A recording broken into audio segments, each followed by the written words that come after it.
గ్రామాలు తిరుగుతూ బుద్ధుడు చారిక చేస్తూ చర్యలు అమోఘంగా ఉంటాయన్నమాట. ఎంతో రసవత్తరంగా, ఎంతో హృదయంగా ఉంటాయి. బుద్ధుడు ఒకసారి భిక్షువుల్ని సంబోధించి, భిక్షువులారా, నేను ఊహించనిదే, దర్శించనిదే ఏమీ మీకు ఆజ్ఞ ఇవ్వను. తొలుత ఆజ్ఞ ఇవ్వను, తరువాత క్రమముగా క్రియచేతను, మాట చేతను, పని చేతను మీరు ఆజ్ఞను గైకొని మీరు మీ అంతటి మీరు తెలుసుకుంటారు. తర్వాత మీరు సమాహితులై మీరు ఇది నిజమా, సత్యమా, సత్య వస్తువా, ఇది కాదా, ఏదని మీరు నిర్ణయించుకుంటారు. నిర్ణయించుకున్న తర్వాత మీ గురుని చేరి సత్యమేదో కాదో తెలుసుకుని ఆయన్ని ఆచరించి నడవడికల చేత మీరు ఈ ధర్మాన్ని మీరు ఆశ్రయించాలి. మొదట మీకు ఉత్సాహం, ఆధారణ ఇవన్నీ ఒకటిదాని తర్వాత ఒకటి మీకు అలవడి సత్యవస్తు సాక్షాత్కారం లభిస్తుంది.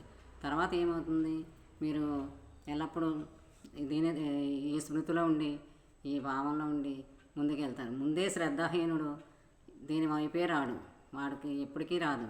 కాబట్టి శ్రద్ధ వల్ల మీరు ఈ యోగాన్ని, దీన్ని, ఈ ధర్మంలో ఎందు సమాహితులై ఎల్లప్పుడూ ఉంటారు. ఇలా ధర్మాలు తెలుసుకుని ప్రయత్నశీలుగా ఉండండి. ప్రయత్నమే లేనిదే వాడికి ఇంకేమీ దొరకదు. ఇలా ఆయన బోధనతో ఎంతోమందిని భిక్షువులుగా, ఆ భిక్షువుల్ని అదే తనతో సాటి చాలామందిని తయారు చేసి లోకానికి ధర్మాన్ని చాటాడు బుద్ధుడు. ఆయన ఎప్పుడూ దేవుని గురించి ప్రస్తావన తీసుకురారు. ధర్మంగా నడిస్తే, ధర్మాన్ని పాటించుకుంటే జీవితాలు బాగుంటాయని, ధర్మ పాలనే దైవం అని ఆయన నమ్మకం. మనం కూడా మన నడవడికలు, మన క్రమాలు అన్ని క్రమశిక్షణ చేతను, నడవడికల చేతను మన జీవితాలు తప్పకుండా బాగుంటాయి. కనుక మనం ఏమి క్రమశిక్షణ, మన నడవడిక ఏమీ లేకుండానే దైవం మనల్ని కాపాడాలంటే అది కుదిరే పని కాదు. అది చాలా సత్యదూరం. అందుకని ఎల్లప్పుడూ కూడా ధర్మం లేనిదే మనం లగ్నమై మన నడక అన్నీ మనం చూసుకుంటూ మనం ఉండాలి. ఇది బుద్ధుని మార్గం అన్నమాట. మనం ఇలా కొన్ని విషయాలు చెప్పుకుంటూ వెళ్దాం. అనేకమైనటువంటి బుద్ధ భగవాన్ చెప్పినాయి వెళ్ళి మనం కూడా ధన్యత పొందుదాం. మంచిగా బాగా జీవించుదాం. మంచి ఫలితాలు, మంచిగా ఉంటే మంచి ఫలితం, చెడుగా ఉంటే చెడు ఫలితం. మన ఫలితాలే తెలియజెప్తాయి మనం అలాంటి వాళ్ళం.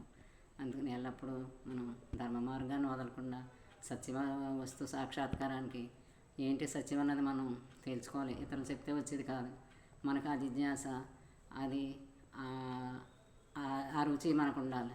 ఆ రుచి తప్పకుండా కలుగుతుంది. రోజు మనం ఈ ప్రవచనాలు, ఈ ప్రసంగాలు వింటే మనకేంటి సత్యం ఏంటి, ధర్మం ఏంటి, ఏం చెప్పాడు బుద్ధుడు, ఎందుకు చెప్పాడు, అంత రాజ్యం, అది సుఖాలు భోగాలు అన్నీ ఎందుకు వదులుకున్నాడు అన్నది మనకి ప్రశ్న రావాలి. వచ్చినప్పుడే మనకి ఆ వైపు మన మనసు కూడా తిరుగుతుంది. అలాగే రోజు కొంచెం ముందుకు వెళ్దాం. సరేనా?